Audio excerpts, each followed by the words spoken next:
안녕하세요. 박문기입니다. 여러분 이번 시간에도 저번 시간에 이어서 우리 문제풀이 마저 풀어보도록 하겠습니다. 그러면 14번부터 풀어볼게요.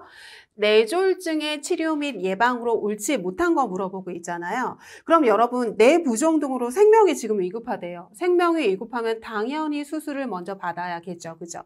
다음에 발병 초기 이후에 재활요법을 하는 게 아니라요. 뇌졸중으로 인해서 근육이 위축되거나 경축이 되거나 그래서 이렇게 움직이지 못하게 되는 경우가 있거든요. 그렇기 때문에 뇌졸중의 재활요법은 초기부터 발병 초기부터 아예 시작부터 초기부터 재활요법은 해야 된다고 생각을 하시면 되고 초기 이후가 아니라 아예 처음부터 뇌졸중은 지금 움직이지 못하는 그런 편마비 증상 같은 증상 나타나잖아요. 뇌졸중의 가장 큰 증상 두 가지가 뭐예요, 여러분? 반쪽에 있는 편마비 증상이 나타나고 그 다음에 무슨 증상 나타나냐면 언어장애 증상 나타나는 게 이 두 가지 증상이 나타나는 게 가장 큰 특징이잖아요. 그럼 이 편마비 증상이 나타나고 막 이러기 때문에 발병 아예 시작 초기부터 뭐를 해야 되는 거냐면 재활요법을 실시를 해야 된다고 생각하시면 되는 거거든요. 그래서 틀린 답은 2번이고요. 다음에 뇌졸중의 원인이 동맥경화증, 뇌졸중의 원인이 고혈압이잖아요. 그럼 얘를 예방하게 되면 뇌졸중을 예방할 수 있겠죠. 다음에 휴식을 취하면서 갑작스럽게 자세를 바꾸지 않는다. 갑작스럽게 자세를 바꾸면 뇌압이 상승하게 되고 뇌압이 상승하게 되면 뇌출혈 같은 문제 일으킬 수 있잖아요.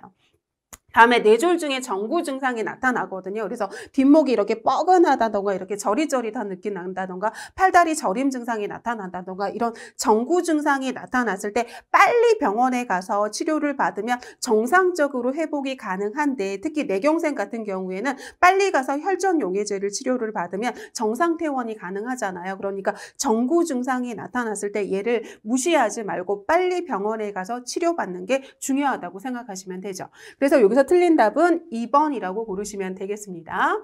다음에 15번 다음 보기에서 설명하고 있는 질환으로 옳은 거 물어보고 있어요. 중추신경에서 서서히 진행되는 퇴행성 변화고요. 여기 딱 도파민 나왔네요, 여러분. 지금 도파민에 문제가 생긴 건 무조건 뭐 찾으셔야 되는 거냐면 파킨슨 질환 찾으시면 되는 거죠. 그래서 도파민의 문제, 파킨슨 질환이 나타나게 되는 거죠. 그래서 답은 5번이라고 고르시면 되겠습니다.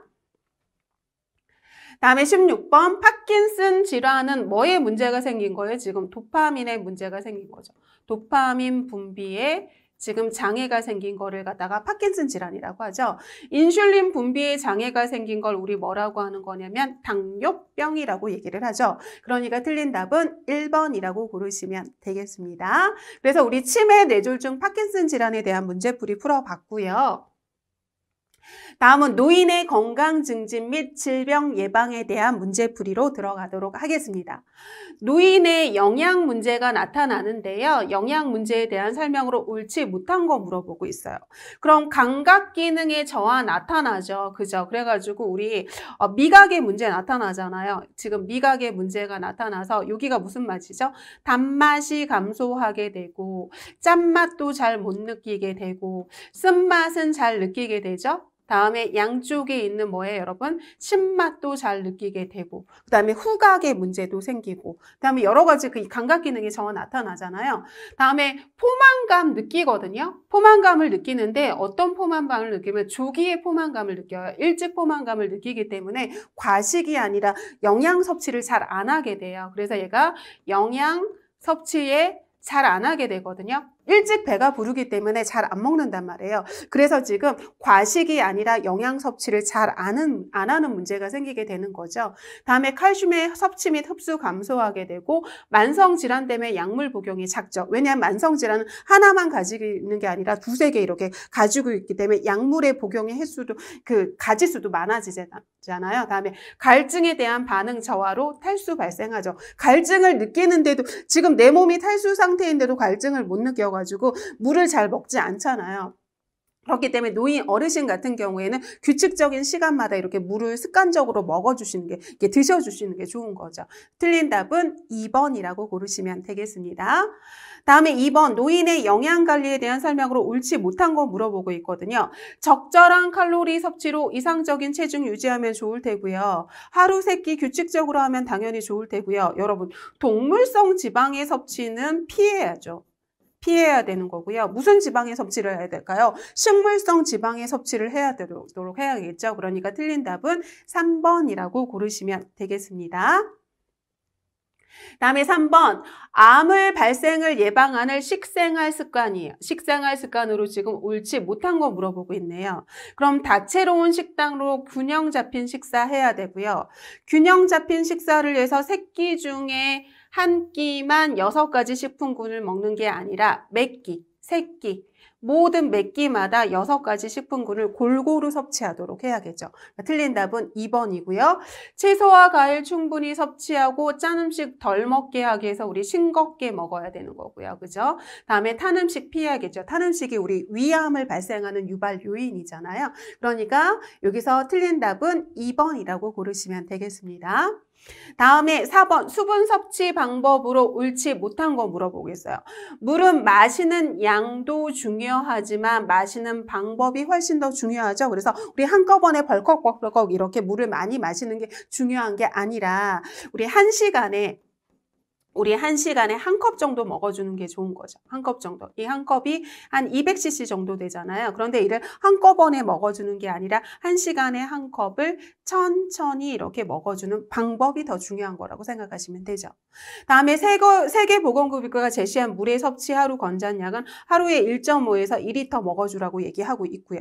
다음에 질환에 따라서 물 마시는 방법을 달리해서는 안 되는 게 아니라 질환에 따라서 물 마시는 방법을 달리해야 되잖아요. 그래서 물을 많이 마셔야 되는 질환도 있고 물 섭취를 제한해야 되는 질환도 있고 그런 거죠. 그러니까 틀린 답은 몇 번이냐면 3번이 틀렸고요. 1시간에 한 잔 200cc 정도 마시는 거 좋고요. 한 번에 500cc 벌컥벌컥 마시지 말고 1시간에 한 잔의 물을 천천히 마셔주는 게 좋은 거죠. 틀린 답은 3번이라고 고르시면 되겠습니다. 다음에 5번 수분을 충분히 마셔야 되는 질방은 일단 염증인 경우에는 이 염증에 있는 노폐물을 제거해주기 위해서 충분히 수분이 마셔주는 게 좋아요. 그럼 보세요 여러분. 얘 염증이잖아요. 폐의 염증. 그러니까 충분히 마셔줘야 되는 거고요. 다음에 이 고혈압 같은 경우에는 혈액의 압력이 굉장히 높은 거잖아요. 그런데 고혈압 같은 경우 고지혈증이나 뭐 이런 걸로 인해서 그리고 당뇨병이나 이런 걸로 인해서 고혈압이 될 확률이 높거든요. 그러니까 혈액의 압력이 굉장히 높으니까 물을 좀 많이 마셔줘가지고 혈액을 좀 희석해주는 것도 좋을 거고요. 다음에 협심증도 지금 뭐냐면 이렇게 협심증이라고 하는 게 제가 아까 심장에 이렇게 있으면 여기에 지금 얘가 바로 관상동맥인데 여기에 지금 뭐가 잔뜩 쌓여가지고 지금 여기 심장에 혈액 공급이 안 되는 상태인 거니까 이걸 갖다가 혈액을 갖다가 조금 여기 갖다가 혈액 공급을 충분히 해주고 여기 있는 거를 갖다가 좀 없애주기 위해서 물을 충분히 마셔주는 게 좋은 거고요. 당뇨병은 끈적끈적한 혈액이니까 물을 마셔가지고 조금 이를 희석시켜주는 게 좋겠죠. 그런데 아닌 건 뭐냐면 심부전이거든요, 여러분. 심부전이 왜 아니냐면 심장이 자기 기능을 제대로 하지 못하는 건 심부전이라고 하거든요. 그런데 지금 심장의 지금 기능이 떨어졌어요. 심장의 기능이 떨어졌는데 물을 많이 마시면 이게 뭐로 돌아오는 거냐면 혈액으로 돌아오거든요. 그러면 심장의 기능이 떨어졌는데 물이 많아지면 혈액의 양이 많아지면서 심장이 해야 되는 일이 많아지면서 심장의 부담이 커지게 되는 거거든요. 그렇기 때문에 아닌 건 뭐냐면 심부전이라고 생각하시면 되겠습니다. 다음에 노인의 운동 관리에 대한 설명으로 옳지 못한 거에 대해서 물어보고 있거든요. 그러면 현재 어르신의 운동 수준을 파악해서 현재의 운동 수준 상태에 맞는 그런 처방을 해야 되는 거고요. 다음에 운동 금기 질환이 있는지 투약에서 운동에 영향을 미치는 게 있는지 상황 파악해야겠죠. 다음에 적어도 10분 이상의 준비 운동하고 그리고 마무리 운동도 해야 되는 거고요. 다음에 빠르게 방향을 바꿔야 되는 운동이나 동작은 피해야겠죠, 당연히. 다음에 고강도 운동으로 시작을 하는 게 아니라 시작은 저강도 운동으로 시작을 해서 점차 강도를 좀 증가시키는 게 좋겠죠. 그러니까 틀린 답은 5번이라고 고르시는 게 좋겠습니다. 다음에 7번 노인의 수면 관리에 대한 설명으로 옳지 못한 거 물어보고 있어요. 그러면 노인의 수면의 가장 특징은 뭐죠, 여러분? 조기 취침하시고요. 그죠? 조기 취침하고 일찍 일어나는 조기 이상하고요. 그리고 수면의 질이 좀 낮거든요. 수면의 질이 좀 낮기 때문에 자꾸 이렇게 수면의 질이 낮아서 충분히 자질 못하기 때문에 이렇게 낮잠 같은 거 좀 많이 자려고 하는 게 이게 노인 수면의 특징이거든요. 그러면 수면의 질이 낮아가지고 만약에 어저께 잠자는 시간이 새벽 4시에 잤다, 2시에 잤다 하더라도 아침에 기상 시간을 일정하게 유지시켜줘야 돼요. 어저께 새벽에 잤다고 해서 오늘 점심까지 막 자버리면 수면 패턴이 무너지잖아요. 그러니까 전날 잔 시간이랑 상관없이 아침에 기상 시간을 일정하게 유지시켜줘야 되는 거고요. 카페인을 마시면 잠이 안 오잖아요. 그렇기 때문에 오후에는 카페인 음료를 줄이는 게 좋겠죠? 다음에 공복감으로 잠이 안 오면 어떻게 해야 되는 거냐면 고단백식이를 먹어주는 게 좋거든요. 고단백식이를 먹어주는 게 좋아서 따뜻한 녹차가 아니라 따뜻한 우유에 고단백식이를 먹어주는 게 좋은 거거든요. 틀린 답은 3번이라고 고르시면 되고요. 취침 전에 집중을 하는 일을 하면 잠이 깨버리잖아요. 그러니까 취침 전에 집중하는 일 하지 않는 게 좋은 거고요. 다음에 수면제나 진정제는 장기 복용하면 수면에 오히려 더 방해를 하기 때문에 얘는 단기간 먹는 게 좋은 거고 가능한 먹지 않는 게 좋은 거죠. 그래서 장기 복용하지 않는다, 맞는 답이고요. 그래서 틀린 답은 3번이라고 고르시면 되겠습니다. 다음에 절주 방법. 지금 술을 먹으면 안 된다는 거잖아요. 절주 방법에 대한 설명으로 옳지 못한 거거든요. 만약에 술에 대한 문제가 있다. 그럼 관할 보건소라던가 알코올 상담 전문가에게 도움을 받아야 되는 거고요. 다음에 암 예방을 위해서는 하루에 한두 잔의 술을 마시는 게 아니라 하루에 한두 잔의 술도 금한다거든요. 하루에 한두 잔의 술도 마셔도 되는 게 아니라 금해야 돼요. 그렇기 때문에 틀린 답은 2번이고요. 옛날에는 한두 잔의 술이 좋다고 했는데 지금은 바뀌었어요. 지금 바뀌어서 한두 잔의 술도 절대 금한다로 바뀌었습니다. 다음에 빈속에 술 마시지 않는 거고요. 음주 대신 다른 일 찾아보고 본인의 만약에 음주에 문제가 있다 그러면 음주 일지를 적어보는 것도 도움이 되겠죠. 그래서 틀린 답은 2번이라고 고르시면 되겠습니다. 다음에 9번 노인의 성에 대한 설명으로 옳지 않은 걸 물어보고 있어요. 그럼 여성은 폐경으로 인해서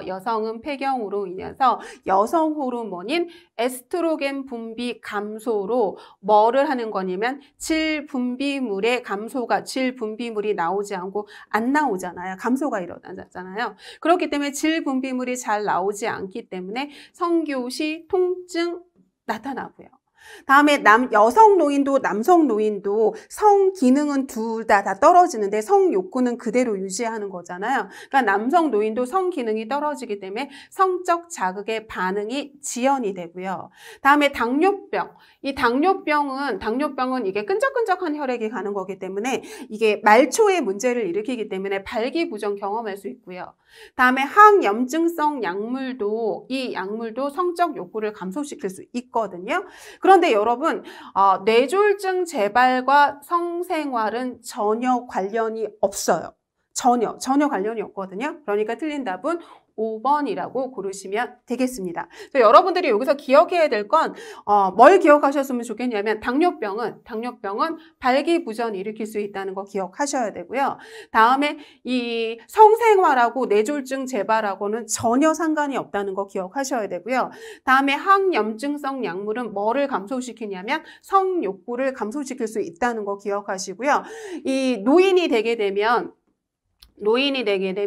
이 성 기능은 남성, 여성 성 기능은 모두 다 감소를 하는데 성욕구가 이렇게 감소하는 건 아니라 성욕구가 감소하는 건 아니라는 거 기억하셔야 됩니다. 10번 노인의 성생활 관리에 대한 설명으로 지금 옳지 못한 거 물어보고 있습니다. 그럼 1번 노인의 성적 욕구 및 성적 표현은 기본 욕구의 하나이다. 맞죠? 노인이 되게 되면 남녀 모두 성 기능은 감소를 하는데 성적인 욕구 욕구가 감소를 하는 건 아니라는 거 중요하잖아요, 여러분. 성적 욕구가 감소를 하는 건 아니거든요. 그렇기 때문에 노인의 성적 욕구나 성적 표현은 기본적인 이런 욕구의 하나라는 거 인정하셔야 되는 거고요. 다음에 노화로 인해서 성적인 기능이 남녀 모두 감소를 하잖아요. 그렇기 때문에 성적 변화를 극복하기 위해서 꾸준한 운동 필요하고요. 여성은 폐경으로 인해서 질 분비물이 줄어들죠. 그래서 성교시의 통증을 유발하기 때문에 윤활제 같은 거를 사용하면 성교시의 통증 같은 거 줄일 수 있겠죠.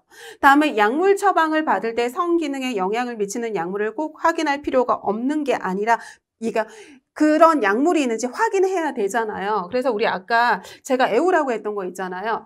당뇨병은 발기부전 일으키고 다음에 성생활과 뇌졸중의 재발은 전혀 관련이 없다는 거 애우셔야 되고 항암증성 약물은 성적인 욕구를 감소시키는 약물이라는 거 애우셔야 되거든요. 그렇기 때문에 약 처방 받을 때 이게 성기능에 영향을 미치는지 확인하셔야 되지 확인할 필요가 없는 게 아니죠.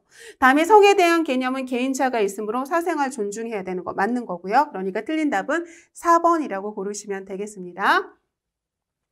다음에 11번 노인의 약물 복용 관련 특징으로 옳지 못한 거에 대해서 물어보고 있어요. 그러면 만성질환으로 인해서 약물 과다 복용하죠. 왜냐하면 만성질환은 하나만 가지고 있는 게 아니라 고혈압 있으면서 동맥경화증이 있고 동맥경화증이면서 심근경색증이 있고 여러 가지 질환을 이렇게 같이 가지고 있으니까 복용하는 약물도 가질 수가 많아지게 되거든요. 그렇기 때문에 약물에 의존하는 성향이 증가하게 되는 거고요. 그리고 노인이 되게 되면 약물의 흡수 속도가 빨라지는 게 아니라고요. 약물의 흡수 속도가 느려져요. 그렇기 때문에 약물에 반응하는 시간이 좀 오래 걸리거든요. 그래서 흡수 속도가 빨라지는 게 아니라 흡수 속도가 느려지거든요. 그러니까 틀린 답은 3번이라고 고르시면 되고요. 그리고 약물이 잘 이렇게 약물이 이렇게 남아있으면 얘를 갖다가 소변으로 배출을 해야 되는데 잘 배출하지 못해서 약물이 몸에 축적이 돼서 약물 중독의 위험도 증가하게 되는 거고요. 왜냐하면 우리가 약을 먹으면 혈액으로 흡수되고요. 그리고 난 다음에 얘가 그 선택작용이 있는 장기로 이동을 해요. 위약이면 위로 이동을 하고 간약이면 간에 이동을 하거든요. 그래서 약을 먹으면 어떻게 되는 거냐면 혈액으로 흡수를 합니다. 혈액으로 흡수를 합니다. 그럼 혈액으로 흡수를 하면 얘가 혈액순환을 하면서 움직여요. 혈액순환을 하면서 움직을 하면서 얘가 장기, 만약에 위약이면 위로 이동을 하고 간약이면 간에 이동을 하고 그 이동하는 이 장기로 이동을 해요. 그럼 장기로 이동을 했으면 지금 약이 뭐냐면 이동을 했으니까 얘가 양리작용을 일으키거든요. 양리작용을 일으켜요. 그럼 양리작용을 일으키고 다 사용되는 게 아니라 남은 양이 존재를 하거든요. 100이 있으면 100을 다 사용하는 게 아니라 70을 사용하면 30 정도가 남거든요. 그럼 얘가 뭐가 존재하는 거냐면 남은 양이 존재를 하거든요. 그럼 이 남은 양을 어떻게 해서 하는 거냐면 간에서 얘를 갖다가 해독작용을 통해서 이걸 갖다가 대사작용이라고 하거든요. 대사작용을 통해서 얘를 갖다가 배설하기 쉬운 상태로 바꿔야 돼요. 그럼 배설하기 쉬운 상태로 바꿨으면 얘가 신장에서 소변을 통해 가지고 배설을 해야 되는 거거든. 소변을 통해서 배설을 해야 되거든요. 그런데 이렇게 배설하는 능력이 떨어지니까 내 몸에 축적이 되는 거예요. 배설이 안 돼서. 그렇기 때문에 내 몸에 축적이 돼서 약물 중독의 위험이 증가할 수 있는 거고요. 다음에 약에 대한 이해 부족으로 약물을 부적절하게 사용할 수 있는 거죠. 왜냐하면 인지 기능도 떨어지고 그리고 난 다음에 시각의 문제도 생겨서 이 약물 복용 방법이라는 거 이런 거 잘 못 읽을 수 있잖아요. 그죠? 그래서 여기서는 약물의 흡수 속도가 빨라지는 게 아니라 약물의 흡수 속도가 느려지니까 3번이 틀렸다고 보시면 되겠습니다. 다음에 12번 노인의 약물 복용 원칙에 대한 설명으로 옳지 못한 거 물어보고 있거든요.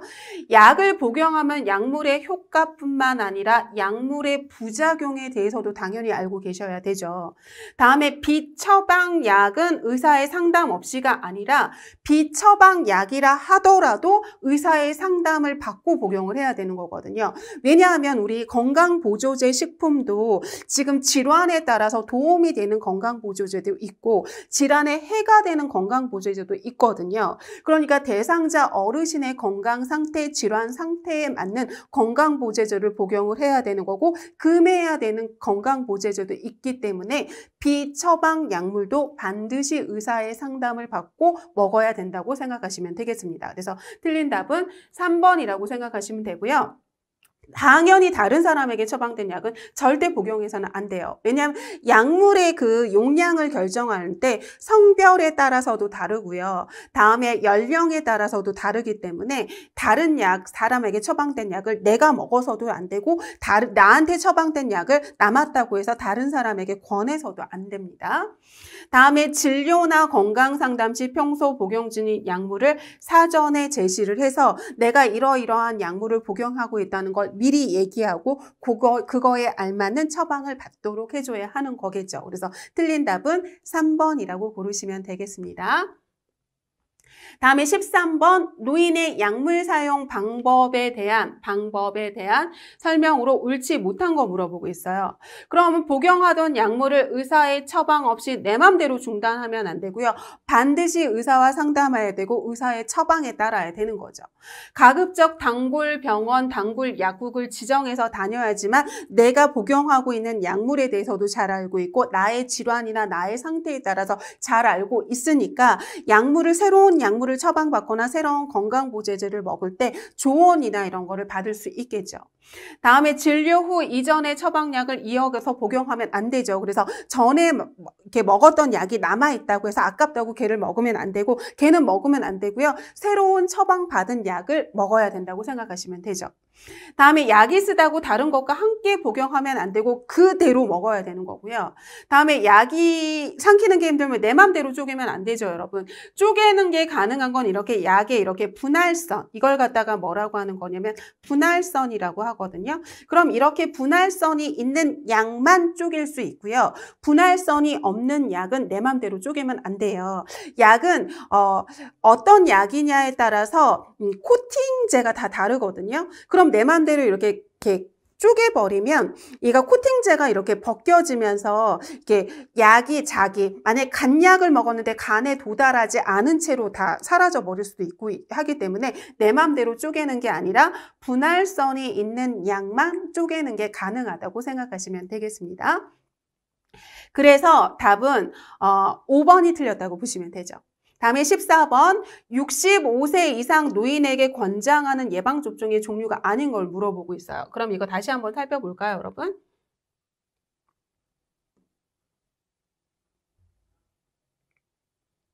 그럼 보겠습니다, 여러분. 65세 이상 노인에게는 당연히 독감 예방접종 권장하잖아요. 그래서 얘는 매년 1회 접종을 권장을 하죠. 다음에 대상포진. 왜냐하면 노인이 되게 되면 고령으로 면역력이 떨어지기 때문에 대상포진 걸리기 쉽잖아요. 그러니까 65세 이상 노인에게 1회의 대상포진 접종 권장하죠. 다음에 폐렴구균 예방접종도 1회 접종을 갖다가 65세 이상 노인에게 권장을 해주고요.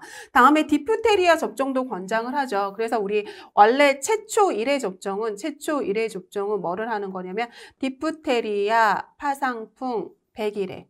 이 세 가지 접종을 한꺼번에 해주죠. 그죠? 그런데 1회 접종하고 난 다음에 10년마다 뭐만 접종을 해주는 거냐면 디프테리아랑 파상풍 예방접종을 권장을 해주죠. 그러니까 이것도 10년마다 권장해주는 거고. 근데 결핵은 아니죠. 그래서 답은 몇 번? 결핵은 누구한테 해줘요, 여러분? 결핵은 BCG 예방접종이잖아요. BCG 예방접종이라서 생후 4주 이내의 애들한테 해주는 게 BCG 예방접종, 결핵 예방접종이잖아요. 그러니까 아닌 건 몇 번이냐면 1번이라고 생각하시면 되겠습니다. 다음에 전염병 중에서 10년마다 추가 접종하는 거 아까 배웠잖아요, 여러분. 최초 1회 접종은 뭐를 하는 거냐면 최초 1회 접종은 디프테리아 해주고요, 파상풍 해주고요, 백일해까지 한꺼번에 이렇게 세 가지 접종을 같이 해준단 말이에요. 최초 1회 접종은. 그런데 이거 접종하고 만 다음에 10년마다 뭐만 해주는 거냐면 디프테리아랑 파상풍 예방접종만 해주는 거거든요. 그러니까 10년마다 해주는 건 뭐예요? 디프테리아랑 파상풍 예방접종이니까 얘죠, 여러분. 그리고 인플루엔자 예방접종은 매년 1회 접종하는 거고요. 환절기 이전에, 환절기 이후가 아니라 환절기 이전에 접종하는 거고요. 대상포진은 65세 이상에게 1회 접종해주고, 폐렴구균도 65세 이상 노인에게 1회 접종해주는 거죠. 그러니까 여기서 맞는 답은 1번이라고 고르시면 되겠습니다. 다음에 16번, 다음 중 폭염에 대응한 안전수칙으로 옳지 못한 거예요. 그럼 너무 더운 날이잖아요. 너무 더운 날이기 때문에 가급적 야외 활동 자제해서 안 나가는 게 좋고 야외 작업 안 하는 게 좋겠죠. 다음에 한낮에는 논바닐이나 비닐하우스에서 작업하면 비닐하우스는 왜 온도가 더 올라가잖아요. 그러니까 작업 삼가는 게 좋을 테고요. 다음에 현기증이나 메스꺼운 증상이 있을 때는 시원한 장소에서 쉬는 게 좋겠죠. 다음에 식사는 체력을 위해서 평소보다 많이 하는 게 아니라 식사는 적게 하는 거예요. 식사는 가볍게 해주는 거죠. 많이 하는 게 아니라 식사는 가볍게 해주고, 그리고 난 다음에 지금 몸이 탈수 상태라도 갈증을 잘 느끼지 못하기 때문에 탈수에 빠지기 쉽거든요. 그렇기 때문에 의식적으로도 내가 갈증을 느끼지 않는다 하더라도 의식적으로 이렇게 규칙적인 간격으로 식사는 가볍게 하는데 수분 섭취는 많이 하는 게 좋겠죠. 다음에 선풍기는 문을 닫고 하는 게 아니라 환기가 잘 되는 장소에서 사용하는 게 좋은 거고요. 다음에 이제 17번 풀어보도록 하겠습니다. 17번. 뇌졸중의 예방 안전수칙으로 옳지 못한 거를 물어보고 있거든요. 여러분, 뇌졸중이라고 하는 건 두 가지를 뇌졸중이라고 하잖아요. 그죠? 그래서 뇌경색과 그다음에 뇌출혈을 뇌졸중이라고 하죠. 그럼 뇌경색이라고 하는 건 뭐 고지혈증이라던가 아니면 뭐 당뇨라던가 아니면 뭐 이렇게 그런 거 고지혈증이나 당뇨 뭐 이런 걸로 인해 가지고 이렇게 뇌혈관이 있으면 여기에 이렇게 뭐냐면 이렇게 막 혈관벽에 이런 게 막 쌓인 거죠. 혈관벽이 이렇게 뭐가 쌓였는데 죽상방 같은 게 쌓였는데 이게 혈전 덩어리 같은 게 막 이렇게 만들어지는 거죠. 끈적끈적한 혈액, 기름기가 많은 혈액 막 이런 것들이 이렇게 혈전 덩어리가 쌓이면서 여기 있는 혈액이 여기로 이렇게 공급이 안 되는 거잖아요. 그래서 지금 얘가 뭐냐면 뇌 혈관이 막힌 거예요. 혈관이 막힌 거죠. 이걸 갖다가 우리 뭐라고 하냐면 뇌경색이라고 얘기를 하고요. 다음에 우리 이렇게 뇌혈관이 있는데 지금 고혈압이에요. 뭐냐면 지금 고혈압이에요. 혈액의 압력이 너무 높아요. 그래서 혈액이 이렇게 흐르는 게 아니라 혈액이 막 이렇게 흘러요. 막 이렇게 혈액의 압력이 막 이렇게 흐르면서 여기 뇌혈관이 터져버린 거죠. 그래서 혈액이 막 이렇게 흘러버리는 거죠. 그래서 이 지금 뇌혈관이 터진 거죠. 뇌혈관이 지금 터진 거예요. 그래서 이걸 갖다가 우리 뭐라고 하는 거냐면 뇌출혈이라고 하잖아요. 그래서 이게 고혈압 같은 거. 로 인해서 생기는 게 바로 뇌출혈이죠. 그래서 이 두 가지를 합쳐서 뭐라고 하는 거냐면 뇌졸중이라고 하잖아요.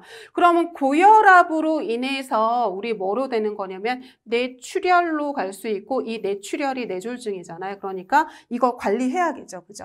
다음에 뇌졸중은 뇌압이 상승하면 안 되거든요. 그런데 갑작스러운 온도 변화가 있으면 뇌압이 상승해서 뇌출혈로 이어질 수 있어요. 그렇기 때문에 실외 운동은 차가운 겨울철이면 차가운 기온에 노출이 되게 되잖아요. 겨울철 같은데. 그러니까 겨울철 같은데 차가운 기온에 노출되는 실외 운동을 삼가고 실내 운동을 해주는 게 도움이 될 거예요. 그죠? 다음에 낮 시간대는 새벽 운동을 피하는 게 아니라 여러분 차가운 기온에 노출되면 뇌압이 상승해서 뇌출혈로 이어질 수 있다고 그랬잖아요. 그렇기 때문에 새벽은 피해야겠죠. 그리고 언제냐면 낮 시간대에 운동하는 걸 선택을 해야 되는 거니까 틀린 답은 3번이 틀렸다고 보시면 되죠.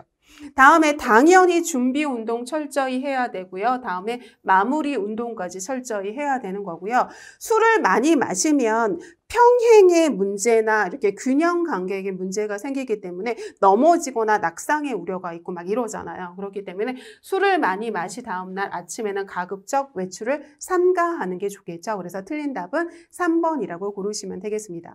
여러분, 그래서 우리 긴 시간 동안 파트 2에 대한 문제풀이 풀어봤고요. 우리 다음 시간서부터는 파트 3, 파트 3에 대한 우리 요양보호 강론 파트로 들어가서 문제풀이 풀어보도록 하겠습니다. 긴 시간 동안 수고 많으셨습니다.